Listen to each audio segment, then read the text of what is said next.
Welcome friends, Jai Bharat, Jai Hindustan. This is Mayank Rajesh and you are watching Info and Study. Friends, we are doing study of ancient history South India, and in this segment we are into the topic of Pallava dynasty. देखिए Pallava dynasty पे हम इसके पहले हम दो video कर चुके हैं, जिसमें सबसे पहले हमने देखा था उनके रूलर्स के बारे में, ठीक है, उनके शासकों के बारे में हमने जानकारी ली थी और कुछ जनरल इंफॉर्मेशन लिया था।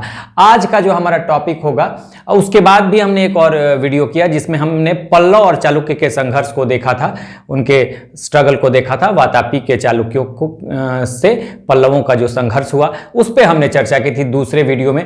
और आज हम देखने वाले हैं कुछ अदर पॉइंट्स हैं। देखिए एडमिनिस्ट्रेशन है, प्रशासन है और सोसाइटी है, समाज है। इस पे हम आज डिस्कस करने वाले हैं इन दो पॉइंट्स पे। हालांकि पॉइंट्स आपको आगे हम रिलीजन भी देखेंगे, धर्म भी देखेंगे, लिटरेचर एंड एजुकेशन यानी कि साहित्य और शिक्षा भी देखेंगे, फूड हैबिट्स देखेंगे, खान पान और आर्ट एंड कल्चर देखेंगे। इसके पहले जब मैंने शुरुआत की थी पल्लव डायनेस्टी की, तो मैंने ये कहा था कि इसे हम 4 वीडियो में देखेंगे, क्योंकि तब मैंने ये कहा था कि पहले वीडियो में रूलर्स, उसके बाद पल्लव चालुक्य संघर्ष, तो ये दोनों तो हम कर चुके हैं। और उसके बाद मैंने कहा था कि हम ये सारे पॉइंट्स देखेंगे, ठीक है, तीसरे वीडियो में, और चौथे वीडियो में आर्ट एंड कल्चर, कला और संस्कृति को देखेंगे। लेकिन चूंकि वीडियो बहुत बड़ी हो जा रही है, तो मैंने ये सोचा है कि आज एडमिनिस्ट्रेशन और सोसाइटी हम देखेंगे और दूसरे अगले वीडियो में रिलीजन और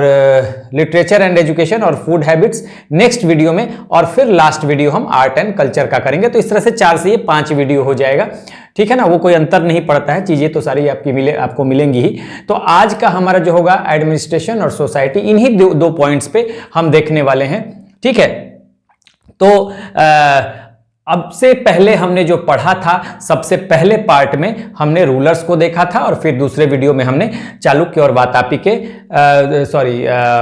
के चालुक्यों और पल्लवों का संघर्ष देखा था। देखिए पल्लव डायनेस्टी के बारे में एक बार फिर आप यहां पर देख लीजिए। मैं आपको बता दूं, पल्लव डायनेस्टी का शासनकाल जो मेन ये एक्टिव रहेंगे वो 550 से 750 या 770 तक ही रहेंगे। हालांकि इनका जो शासनकाल है अगर देखा जाए तो 250 से ही शुरू हो जाता है, ठीक है। अगर देखा जाए तो ये 250 से ही पल्लवों का एग्जिस्टेंस हो जाएगा। लेकिन फिर भी हम मानते हैं सिंह विष्णु, जिनको रियल संस्थापक माना गया था, हमने रूलर्स में पढ़ा था, शासकों में पढ़ा था कि सिंह विष्णु का शासनकाल 575 एडी के आसपास शुरू होता है, 575 ईस्वी के आसपास, ठीक है। तो एक तरह से देखा जाए तो 550 से लेकर अगर हम अंतिम तक जाएं, अंतिम शासक अपराजित वर्मन तक, तो 897 एडी तक ये चलेगा। लेकिन अगर देखें कि बहुत ज्यादा एक्टिव होने की बात है तो 550 से 770 एडी तक की बात आप कर सकते हैं। तो इसलिए कहीं भी आप एग्जैक्ट टाइम पीरियड पे मत जाइएगा। कहीं 550 से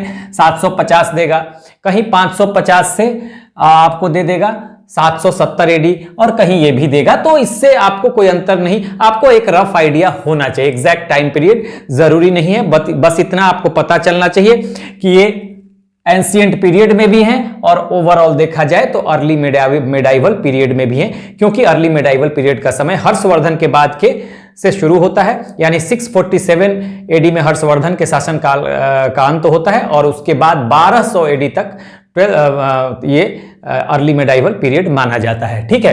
तो अब से पहले हमने जब पढ़ा था तो मैंने आपको बता दिया था कि सबसे पहले जब हमने दक्षिण भारत के इतिहास की शुरुआत की थी तो संगम डायनेस्टी को देखा था। यहाँ पे मालाबार कोस्ट पे और यानी केरल वाला जो क्षेत्र है आज का, और थोड़ा सा नीचे तमिलनाडु का, यहाँ पर चेर थे।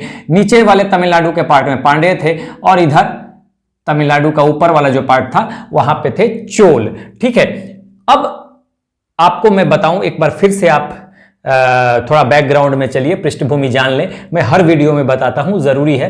तो मैंने ये बताया था कि मौर्य उत्तर काल में यानी पोस्ट मौर्यन पीरियड में जब आप आते हैं तो हमने देखा था कि कुछ फॉरेन इन्वेजन हुए, यानी मौर्यों के सक्सेसर के रूप में, उत्तराधिकारी के रूप में कुछ विदेशी ताकतें, फॉरेन पावर्स भी भारत में आई। उनमें से इंडो ग्रीक ऑफ बैक्ट्रिया यानी कि इंडो ग्रीक आते हैं सबसे पहले, इधर से ही आएंगे सब, ठीक है। उसके बाद आते हैं सीथियंस यानी कि शक, ठीक है। उसके बाद पर्थियंस यानी कि पहलव, ये पल्लव हैं और वो पहलव हैं। पर्थियंस जिनको कहा जाता था, जो कि ईरान के नॉर्दर्न पार्ट और कुछ सेंट्रल एशिया के पार्ट में रहा करते थे। और लास्ट में कुषाण आते हैं, जिनका एक बहुत ही महान शासक भारत में कनिष्क हुआ। ठीक है, तो इस तरह से 4 विदेशी ताकतें आती हैं और मोरलेस सभी नॉर्थ वेस्ट से आएंगी, और मोरलेस क्या सभी नॉर्थ वेस्ट से आएंगी, और लगभग सभी सेंट्रल एशिया, या अगर हम पर्थियंस को कहें कि ईरान के नॉर्दर्न पार्ट में रहते हैं, तो कुछ हो सकता है कि वो कुछ सेंट्रल एशिया में भी रह रहे हो, क्योंकि ईरान और अफगानिस्तान के ऊपर अगर देखें तो सेंट्रल एशिया आपको मिलेगा, मध्य एशिया। तो एक तरह से सबको माना जाता है कि जो विदेशी ताकतें आई वो एक तरह से सेंट्रल एशिया यानी मध्य एशिया से आई थी। ठीक है, हालांकि पर्थियंस जो थे ईरान के नॉर्दर्न पार्ट में रहते थे, लेकिन कुछ हो सकता है कि सेंट्रल एशिया में भी उनका एग्जिस्टेंस रहा हो।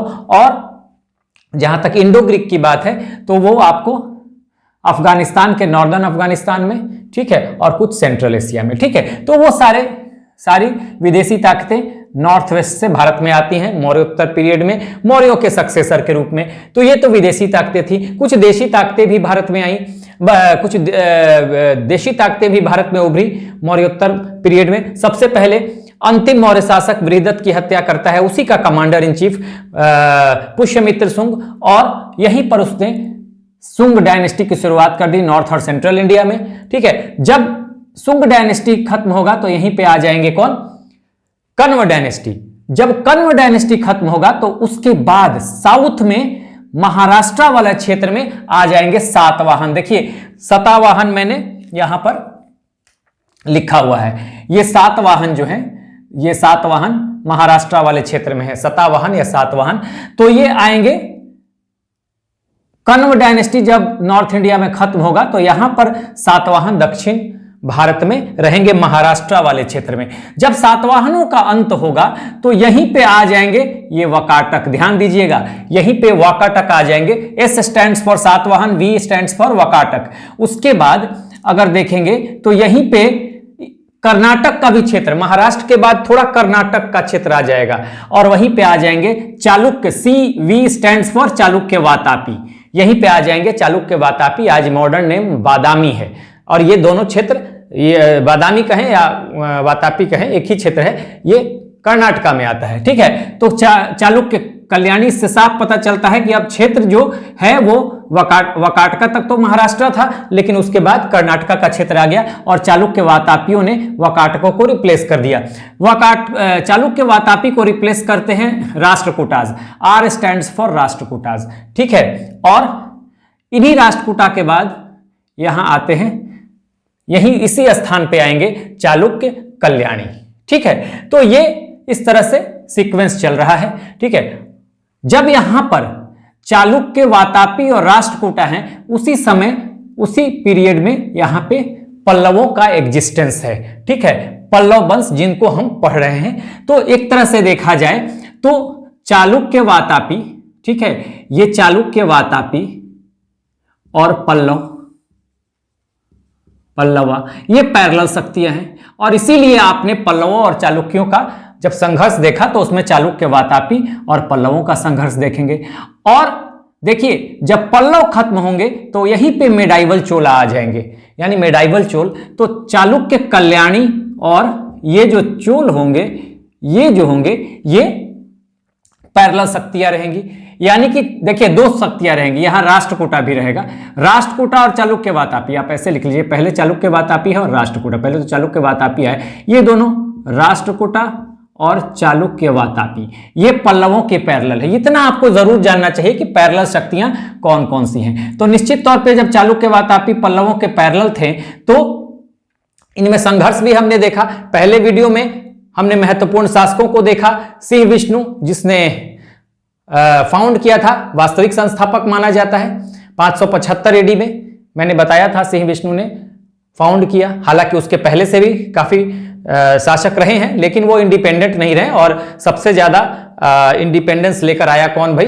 जो रियल फाउंड किया, रियल फाउंडर जो रहा, वास्तविक संस्थापक जो रहा पल्लव वंश का, वो रहा सिंह विष्णु। उसके बाद हमने महेंद्र वर्मन फर्स्ट को भी देखा, नरसिंह वर्मन फर्स्ट, नरसिंह वर्मन सेकेंड, ठीक है, परमेश्वर वर्मन सेकंड को देखा, ठीक है, आपने देखा नंदीवर्मन सेकेंड, नंदीवर्मन, उसके बाद दंतीवर्मन, नंदीवर्मन थर्ड, लास्ट शासक हमने अपराजित वर्मन को देखा था, जिनके शासनकाल का अंत 897 एडी में होता है, जब आदित्य चोल ने उनके शासन का अंत कर दिया। ठीक है, और वहीं पे चोल डायनेस्टी रिप्लेस हो जाएगी पल्लवों के जगह पर। यानी हालांकि पल्लव जब चालुक्य, वातापी और राष्ट्रकूटा हैं उस समय पल्लव हैं, उसी समय पल्लवों के अगर पहले की बात करें तो यहां पर इक्ष्वाकु थे। पल्लवों के पहले यहां पर इक्ष्वाकु थे, बाद में यहां पे पल्लव आते हैं। ये पल्लव तब हैं जबकि राष्ट्रकूटा और चालुक्य वातापी हैं, तो पल्लव इनकी पैरेलल शक्ति है। ठीक है, पैरेलल पावर है। और चालुक्य कल्याणी जो है चोलों की पैरेलल शक्ति है ये। ठीक है, यानी कि जब देखिए ये पल्लवों का स्थान है और यहीं पे बाद में मेडाइवल चोला आ जाएंगे। एक चोला हमने संगम डायनेस्टी में पढ़ा था, यहां पर डीप साउथ में संगम में जब पढ़ रहे थे तो यहां पर हमने केरल वाले क्षेत्र में चेरों को पढ़ा, केरल, और नीचे तमिलनाडु के क्षेत्र में थोड़ा सा तमिलनाडु का क्षेत्र लेगा, और नीचे तमिलनाडु, इधर तमिलनाडु के ही क्षेत्र में आप पांड्यों को देखेंगे, और फिर यहीं पे ऊपर तमिलनाडु के क्षेत्र में आप चोलों को संगम एज में देखेंगे। अब यहां पर क्या होगा कि ये पल्लव हैं और पल्लवों को थोड़ा सा आगे का क्षेत्र लेते हुए थोड़ा और क्षेत्र ले लेंगे, पल्लवों को रिप्लेस कर देंगे यहीं पे मेडाइवल चोला, मध्यकालीन चोला, जिन्हें हम अर्ली मेडाइवल पीरियड में पढ़ने वाले हैं।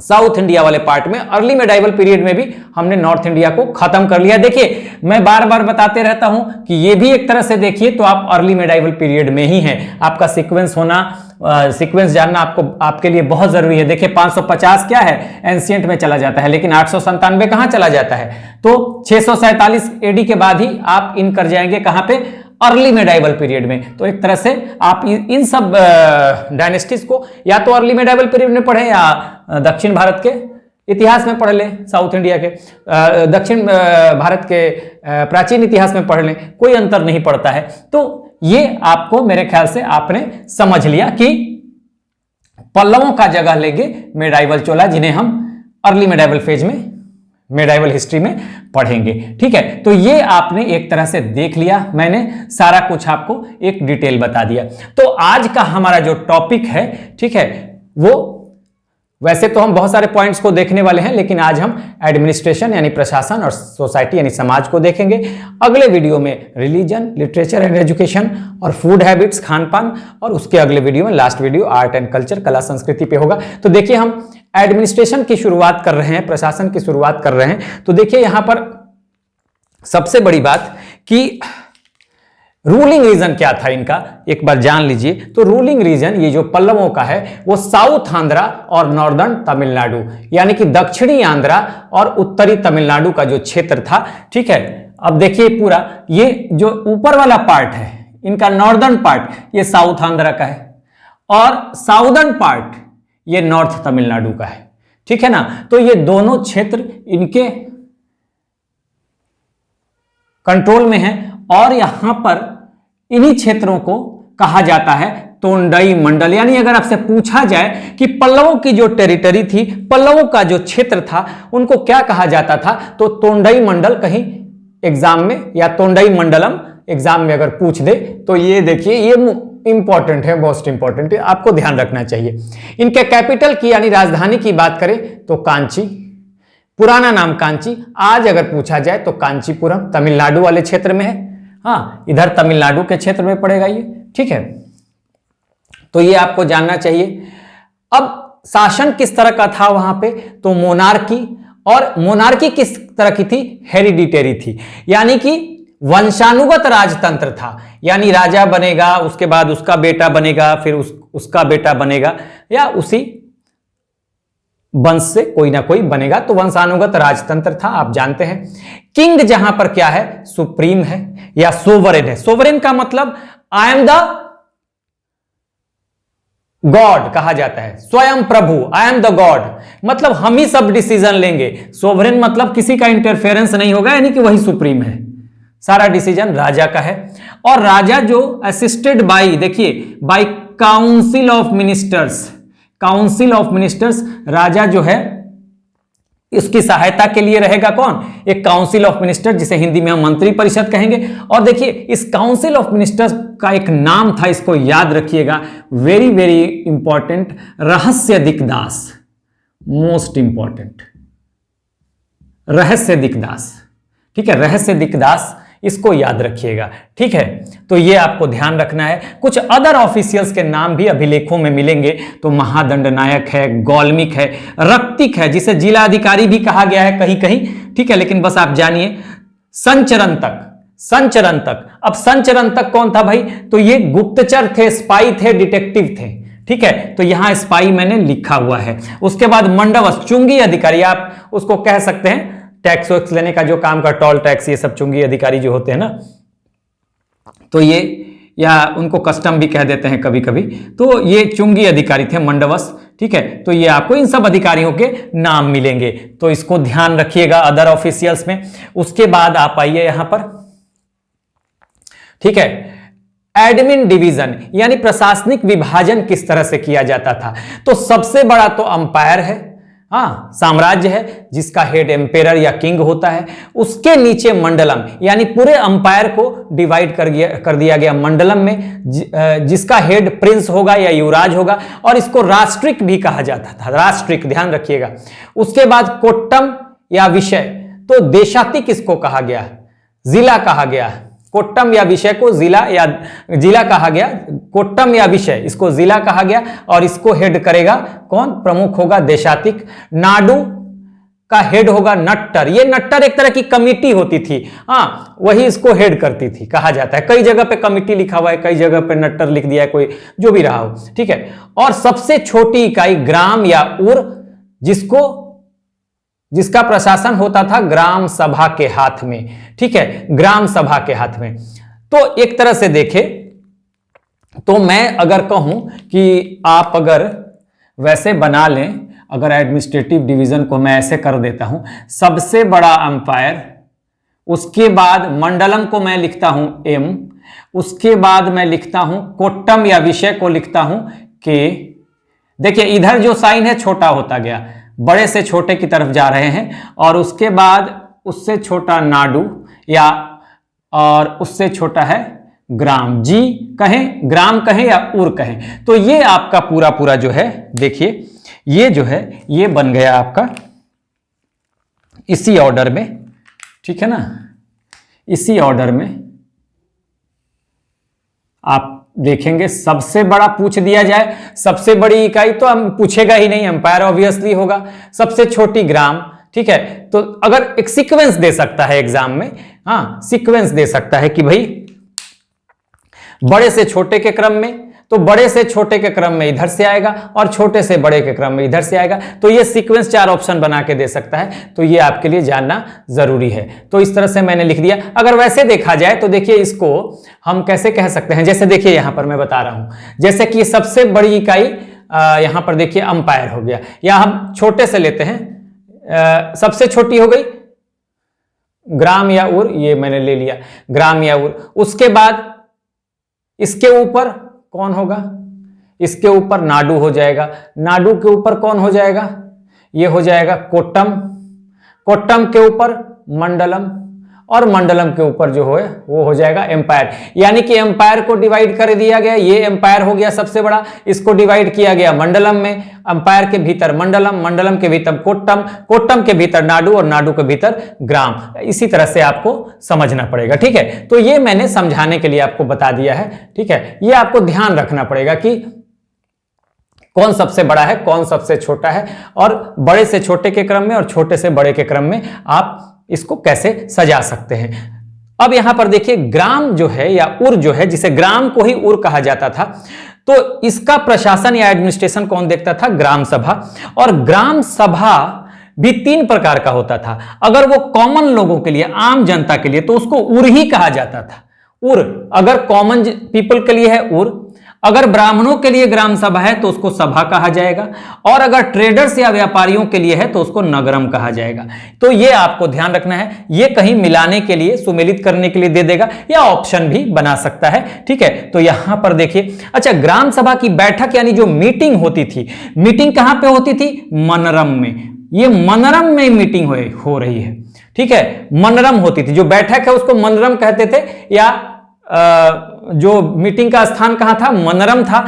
हाँ, जैसे आज पार्लियामेंट है, लोग मिलते हैं, एमपी कहां मिलते हैं, पार्लियामेंट में, तो ये कहां मिलते थे, हाँ, ये मनरम में मिलते थे। और मनरम लगता कहां था, एक बड़े वृक्ष के नीचे, एक बड़ा सा विशालकाय ट्री होगा, पेड़ होगा, उसके नीचे मनरम लगेगा। तो मनरम क्या था, ये आपको ध्यान रखना है, मोस्ट इंपॉर्टेंट, ठीक है। ये बड़ी बात हो गई। उसके बाद यहां पर एक और चीज देखिए, यहां पर ये मैंने यहां पे लिख दिया, जुडिशियरी। अगर न्याय व्यवस्था को देखें तो आपको पल्लव प्रशासन में 3 तरह की न्याय व्यवस्था नजर आती है, ठीक है। धर्म सेना, जो कि जिसको हेड करता था किंग। 3 तरह के कोर्ट हैं, ठीक है।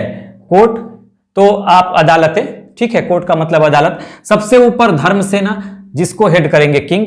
उसके बाद है आदिकरण, हाँ, ये टाउन का कोर्ट होगा, शहरों में, नगरों में ये अदालत होगी, तो आदिकरण कहते थे। और करण कहते थे विलेज के कोर्ट को, यानी गांव के कोर्ट को, यानी गांव की अदालत को। तो सबसे बड़ा धर्म सेना, उसके बाद अधिकरण, उसके बाद करण, ठीक है।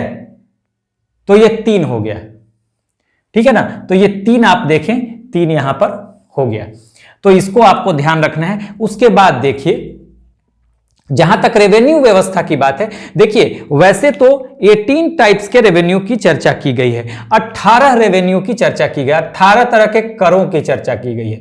तो ये आपको 18 आपको पल्लव अभिलेखों में 18 टैक्सेस की बात की जाती है, 18 टैक्स, ठीक है, ये ध्यान रखिएगा, 18 टैक्स की बात की जाती है। लेकिन अगर मेन सोर्स हम टैक्स की देखें, रेवेन्यू की देखें, तो लैंड रेवेन्यू यानी भू कर ही था, या भू राजस्व था, जो 1/6 ऑफ द प्रोड्यूस, यानी कि उपज का क्या था, 1/6 था।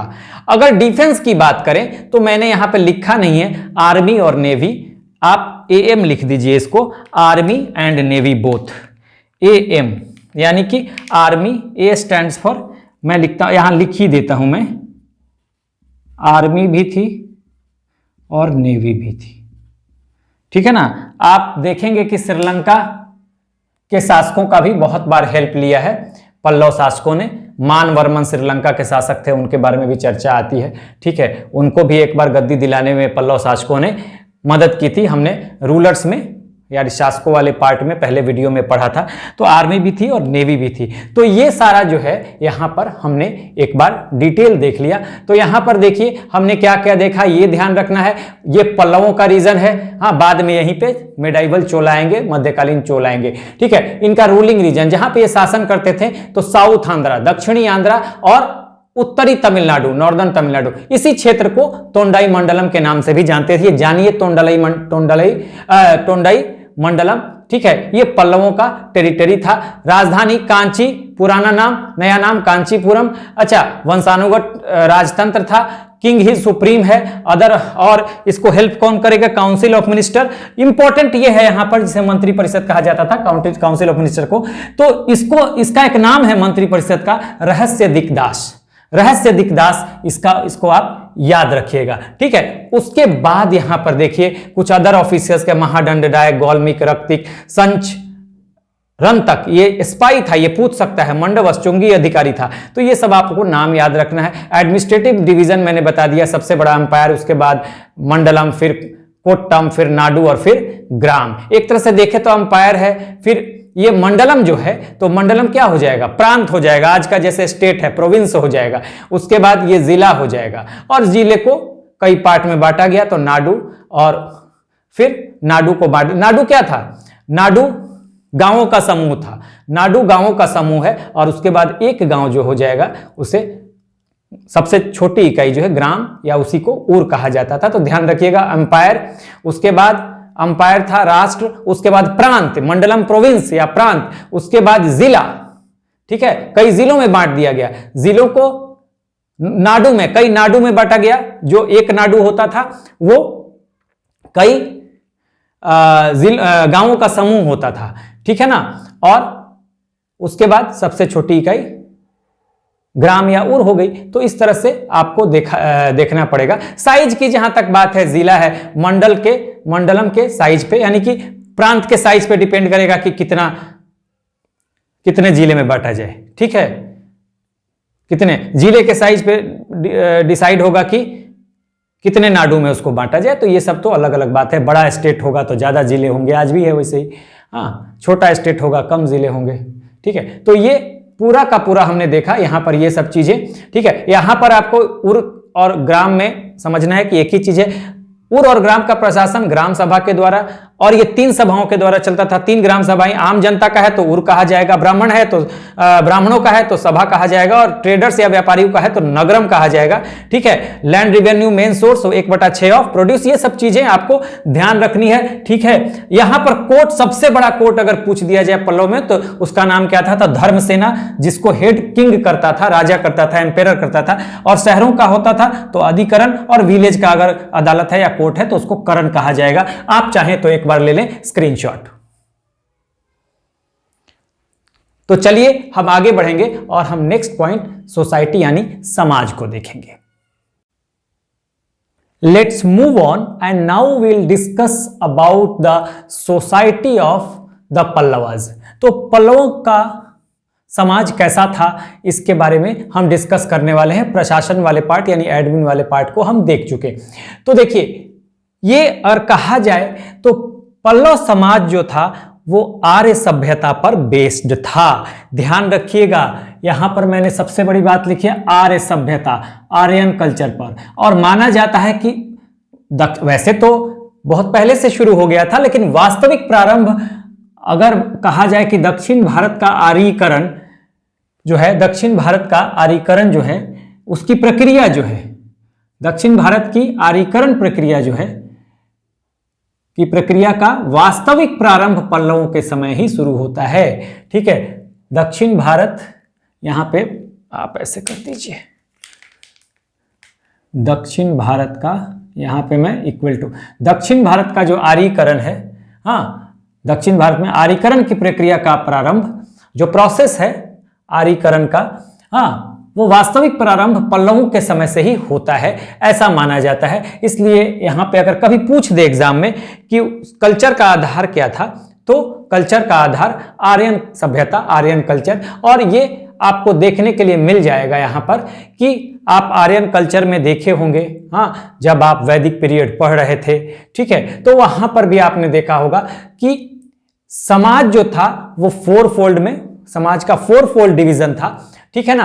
कैसा था? तो सबसे अगर ऊपरी स्तर पर सबसे ज्यादा महत्व किसी का था तो ब्राह्मणों का था। यहां भी वो देखने के लिए आपको मिल रहा है, हाँ। और ब्राह्मणों का काम क्या था? देखिए, सबसे ऊपर ब्राह्मण, फिर उसके नीचे क्षत्रिय, फिर वैश्य और शूद्र। यही पोजीशन आप आर्यन कल्चर में देख रहे थे। ब्राह्मणों का वही काम है, पूजा पाठ कराना, उसके बदले दान लेना, दक्षिणा लेना, ठीक है। लैंड मिल जाता था इनको। देता कौन था? क्योंकि ये रूलिंग क्लास है, क्षत्रिय शासक वर्ग है, तो यही इनको देंगे, ठीक है। उसके बाद वैश्य हैं, जिनका काम ट्रेड, व्यापार और एग्रीकल्चर। शूद्र जो होंगे वो ये एक तरह के सर्वेंट्स होंगे इन तीनों के। हालांकि बहुत जगह ये भी जानकारी मिलती है कि उस समय इनको थोड़ी बहुत एग्रीकल्चर की भी छूट थी, लेकिन हम अगर देखें तो इन तीनों के को सर्व ही कर रहे थे, तीनों क्लास को, ये शूद्र जो हैं। तो इसलिए शूद्रों की स्थिति सबसे खराब यहां पर देखी जा सकती है, ठीक है। अब यहां पर वैसे भी देख सकते हैं कि इनको एजुकेशन, शिक्षा का अधिकार नहीं है, और वेद नहीं पढ़ सकते, ये वेदों का अधिकार इनको नहीं है। शूद्र वेदों का पाठ नहीं कर सकते। तो ये आपको समाज दिख रहा है कि 4 फोल्ड डिवीजन में समाज किस तरह से बटा हुआ है।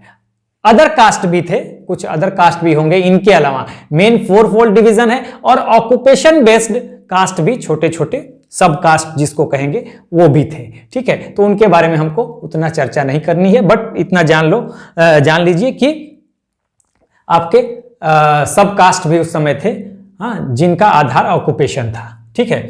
उसके बाद देखिए महिलाओं की स्थिति हम देखें तो रॉयल और रिच महिलाएं थी। रॉयल और रिच, हाँ, अमीर शासक वर्ग की जो महिलाएं हैं, तो इनको प्रॉपर्टी राइट भी था, और चैस्टिटी इनके लिए इंपॉर्टेंट था, प्योरिटी, ठीक है ना।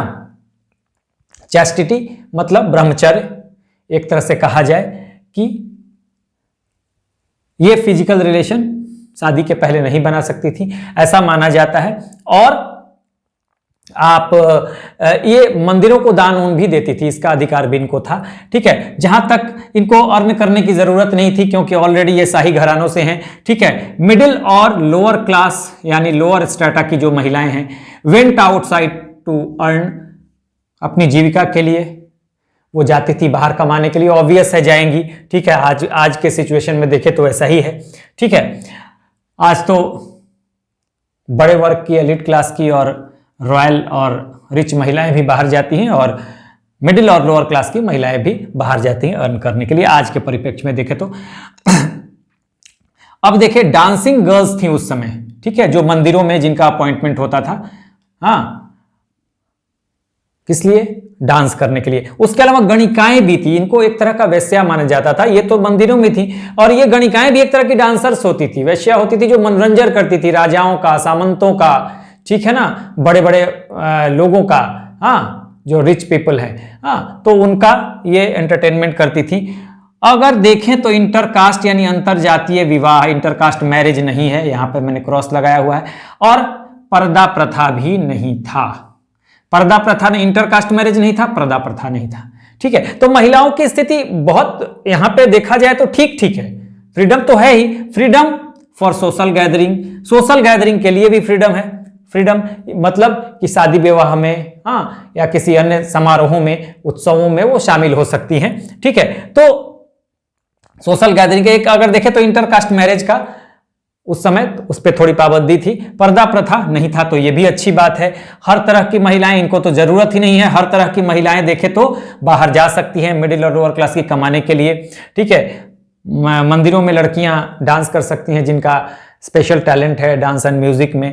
गणिकाएं हैं तो वो तो हर समाज में होता है, लेकिन अगर ओवरऑल देखा जाए तो महिलाओं की स्थिति को अच्छा कहा जा सकता है इस समय। ठीक है, अब यहां पर एक और बात यहां पर समझने वाली है।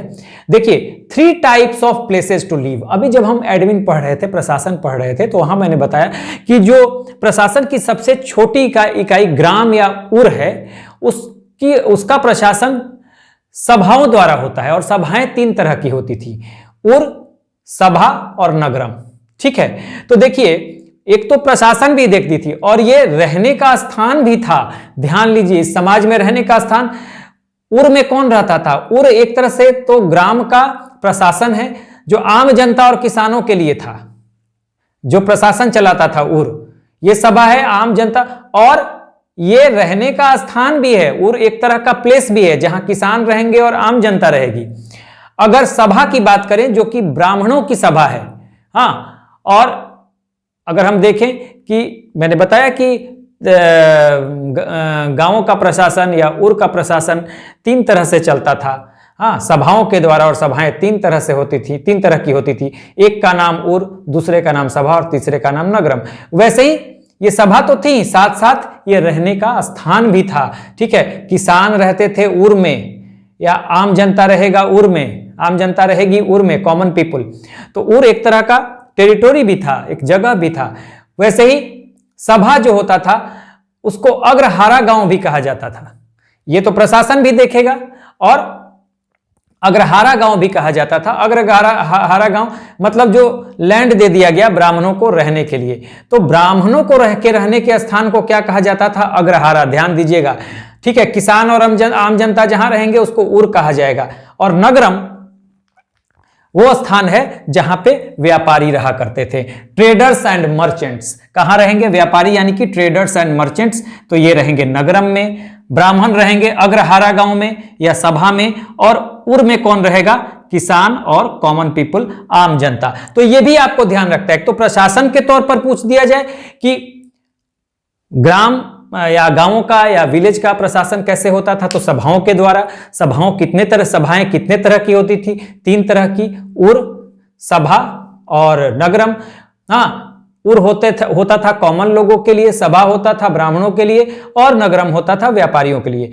उसके अलावा, प्रशासन के अलावा, इसको अगर कहा जाए तो ये रहने के स्थान को भी यही कहते थे। उर में कौन रहेगा? एक छोटा सा प्लेस है जहां लोग रह रहे हैं, तो उर में जो है, उर में रहेगा किसान या आम जनता, कॉमन पीपुल। ठीक है। सभा या इसी को अग्रहारा गांव कहते हैं, यहां पर रहेगा ब्राह्मण, और नगरम में रहेगा व्यापारी और व्यापारी या हम कहें ट्रेडर्स एंड मर्चेंट्स। तो ये आप ध्यान रखिए, प्रशासन भी है इनके पास और ये रहने का स्थान भी है, तो आप कंफ्यूज मत होइएगा। यहाँ प्रशासन भी हमने देख लिया और सोसाइटी भी देख लिया। यहाँ बस ये देखने वाली बात थी। अगर पूछा जाए कभी एग्जाम में कि पल्लव जो समाज था, हाँ, वो किस सभ्यता पे आधारित था, तो आर्यन सभ्यता पे, हाँ, और वास्तविक प्रक्रिया जो थी, प्रोसेस जो था आर्यीकरण का, वो पल्लवों के समय ही शुरू हुआ दक्षिण भारत में। ठीक है, शूद्रों को, ये तो आप जानते ही हैं, ब्राह्मणों का काम टीचिंग, हाँ, यानी पठन पाठन, टीचिंग करना, पूजा कराना, ठीक है, यज्ञ कराना, ये सब जो काम होता था, इसके बदले इन्हें डोनेशन मिलता था। कौन देता था डोनेशन? क्षत्रिय देते थे, क्योंकि यही शासक हैं, मंदिरों को यही दान देंगे, ब्राह्मणों को यही दान देंगे। वैश्य ट्रेडर्स थे और एग्रीकल्चर भी करते थे, और शूद्र इन सबको सर्व भी करेंगे। हालांकि कहीं कहीं जानकारी मिलती है कि उस समय ये एग्रीकल्चर करने की भी थोड़ी बहुत छूट थी, लेकिन शूद्रों का पोजीशन बहुत खराब था, अच्छा नहीं कहा जा सकता। ना एजुकेशन राइट था, ना वेदों को पढ़ने का इनके पास राइट था। महिलाओं को हमने देख लिया, हाँ, जो शाही घराने की महिलाएं हैं उनको प्रॉपर्टी राइट भी है, और उनके लिए एक चैस्टिटी की बात मायने रखती है। ठीक है, ये मंदिरों को दान भी देती हैं, टेम्पल्स को, तो ये सब चीजें हैं। जबकि मिडिल और लोअर क्लास की महिलाएं जो हैं वो बाहर जाती हैं अर्न करने के लिए। डांसिंग गर्ल्स हैं जो मंदिरों में पाई जाएंगी, मंदिरों में इनका एम्प्लॉयमेंट होगा। ठीक है, गणिकाएं भी होती थी, यानी वैश्याएं भी होती थी। ठीक है, इंटरकास्ट मैरिज नहीं था, पर्दा प्रथा नहीं था, तो ये एक अच्छी बात है, पर्दा प्रथा नहीं था। ठीक है, फ्रीडम फॉर सोशल गैदरिंग्स, समारोह में, उत्सवों में, शादी विवाह में ये शामिल हो सकती हैं। इसका मतलब साफ है कि महिलाओं का पोजीशन एक तरह से अच्छा कहा जाएगा। तो अब बाकी आप 3 तरह के रहने का स्थान, उर, सभा और नगरम। उर में किसान आम जनता, सभा या अग्रहारा गांव में रहेंगे ब्राह्मण, और नगरम में रहेंगे व्यापारी, ट्रेडर्स या मर्चेंट। आप एक बार लीजिए स्क्रीनशॉट। तो ये वीडियो आज यहीं खत्म होगा। हमने एडमिन और सोसाइटी देखा आज की वीडियो में। नेक्स्ट वीडियो में हम देखेंगे रिलीजन, लिटरेचर एंड एजुकेशन और फूड हैबिट्स को, और अंतिम वीडियो हमारा होगा पल्लव डायनेस्टी का आर्ट एंड कल्चर पे, और यहीं पे हमारा दक्षिण भारत का जो इतिहास है, प्राचीन इतिहास है दक्षिण भारत का, यानी एंशिएंट हिस्ट्री है जो साउथ इंडिया की, वो यहीं पे खत्म हो जाएगी। So this is the end of the video. Do like, share and subscribe. Take care, keep smiling. जय हिंद।